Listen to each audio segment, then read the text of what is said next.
Hello, I'm Matt Trapp of UK Film Review, and I'm reviewing The Liars of Black Mountain Road, directed by Parker Croft, executive produced by Abigail Breslin. The film stars Nolan Gould and Millie Gibbons as Ethan and Abbie, a couple who are driving along the titular road when they accidentally hit a dog. They get out of the car and they realise that the dog has been killed, and they choose to do the right thing and call the owner to let them know. However, Abbie doesn't feel that Ethan has made it clear enough that he's responsible for hitting the dog, and when they get back in the car to take the body to the owner, tensions begin to arise and the couple begin to argue over how honest they were with the owner. The film has a great sense of tension and unease throughout, both between Ethan and Abbie and with the call when he speaks to the owner. Parker Croft does a really good job of using silence and making it so the characters might not always be talking, but we can always tell there's something going through their head in the little looks and gazes that they give each other. In this sense, the audience becomes party to the events of the film, and it can feel quite awkward and voyeuristic, almost like we're in the car with them as they're arguing. The film does a good job of asking ethical questions as well, such as, how do we view ourselves?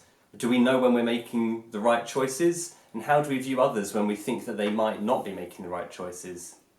Ethan certainly has a moral sense of justice, but he doesn't always act in accordance with that code, and Abbie might see through this. It's an interesting arrangement, and the audience will definitely pick up on some of these strange vibes as well. There's a good sense of guilt, and that we can sense that there's a real wedge in this relationship, almost like dishonesty may have come up before. Certainly they might be the liars of Black Mountain Road, but have they been liars beforehand? The film does a good job of hinting towards this history between Abbie and Ethan, and we do get the sense that they may have had relationship issues in the past. I enjoyed some of the small details that the film chooses to focus on, such as the blood on Ethan's shirt when he picks up the dog, and the fur and the blood still on the front of his car that he tries to subtly wipe off as if to get rid of any evidence of the crime.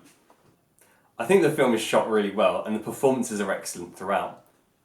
I enjoyed one shot particularly well where the camera is mounted to the car door.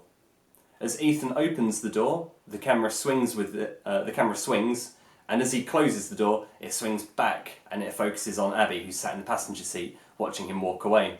It's an effective shot that I've seen done before in Better Call Saul, but I think it demonstrates a real interesting vision that Croft and crew have for this project. The performances throughout are really excellent, and particular attention should be given to Nolan Gould. He plays who I think is quite a difficult character to play, but he gives them a real sense of 3D and weight and heft, so I can really believe that Ethan is a real person. While I think that Millie Gibbons does an excellent job as well in the film, I do get the impression that her character is a little bit less fleshed out, and I found myself agreeing with her position maybe more than the film wanted me to. I would have liked to see a bit more resistance in her character, maybe see her make some more interesting decisions, but at present I think that I largely agree with her too much, and I would have liked to see just a little bit more from her. I also think the film could have been pushed in a few further directions towards the end. A spanner in the works could have made the ending of the film a bit more impactful. I think it was just missing one complicating factor when they meet the owner. I like how subtly and how small it plays a lot of the drama, and I'm not saying it should have been a lot louder or explosive, but I would like to have seen something that had maybe recontextualised some of the earlier events, or just change things up in a more interesting way. It's still an excellent end to the film, and I've really enjoyed my time with The Liars of Black Mountain Road. But I think there was a little bit left there to be desired towards the end. Overall, I think this is an excellent short film, and I would give it 4 stars. I think audiences will really enjoy the difficult questions that it raises, and the portrayal of a realistic relationship. It's the kind of situation that many of us could see ourselves in as well, I am sure. But, as said before, it would have been nice to see a little bit more drama towards the end. I think this is a premise that could have been milked just a little bit.